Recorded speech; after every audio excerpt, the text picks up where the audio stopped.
Bea Bores, biktima pala ng sexual abuse.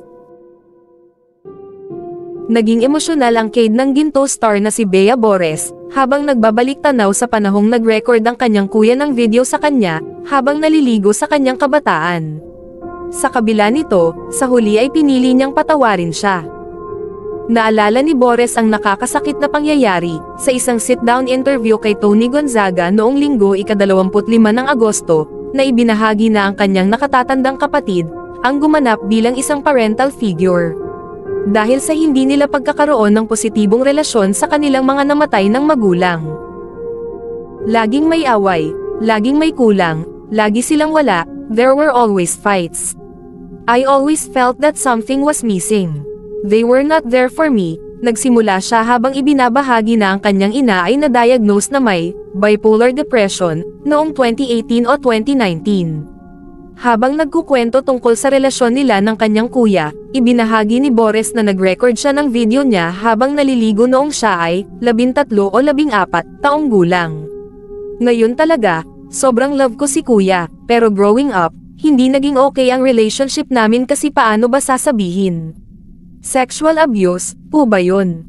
So, binidiyahan niya ako while taking a bath, naked. I think I was 13 or 14, sabi niya. Sinabi ni Bores na hindi niya alam na ni-record siya noon, at ipinadala pa ang video sa kanyang mga kaibigan. Kinuha niya ang video at ipinadala sa kanyang mga kaibigan para, hindi ko alam, para sa pera.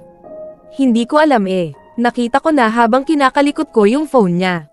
Sabi ko, Kuya, borrow phone, then nag-open ako ng messenger tas nakita ko, yung video. Ayaw ko pa po maniwala pero CR namin to eh. Sabi ko, my God, katawan ko.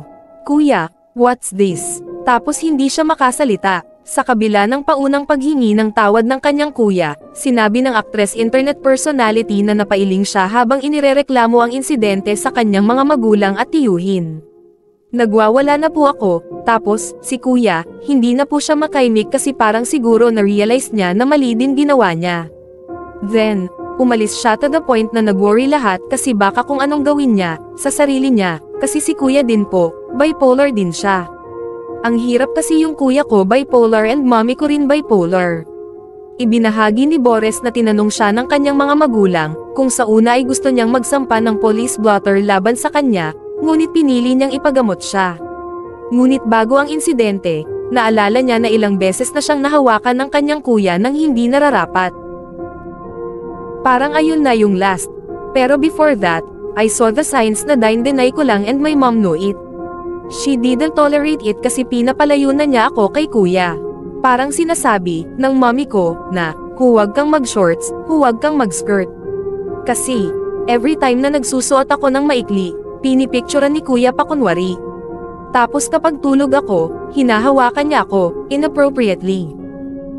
Sa kabila ng nakakatrauma na insidente, sinabi ni Bores na pinili niyang patawarin ang kanyang kuya habang pinipiling intindihin kung saan ito nanggaling. Ngayon, okay na ako. Kasi sobrang nangingibabaw yung love and forgiveness ko. Si kuya kasi, growing up, he was lonely din.